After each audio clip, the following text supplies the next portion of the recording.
Şəbəkə biznesi qorxulu deyil. Bəs insanlar niyə yox deyir və ya niyə başlayıb işlərini dayandırır?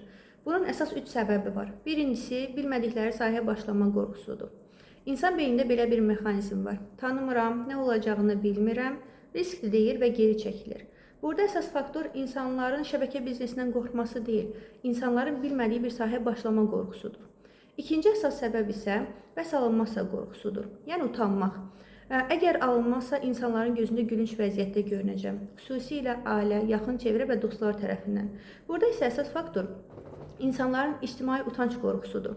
Yəni, insanlar bəs alınmazsa dedikdə, əslində uğursuzluqdan qorxmurlar. Onlar insanların gözündəki utancdan qorxurlar, öz güvənlərini itirməkdən və əsas da vaxtlarının boşa getməsindən qorxur. Üçüncü əsas səbəb isə insanların bu işi özlərinə uyğun görməmələridir.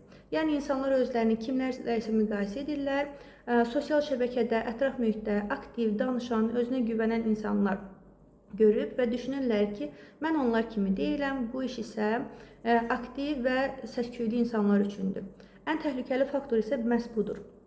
İnsanlar belə olduğu halda başlamadan dayanır, artıq sual vermir, araşdırmır və sadəcə geri çəkilir. Sonda isə insanlar sizə yox deyirsə və ya başlamadan dayanırsa, səbəbi nə siz, nə də şirkətdir.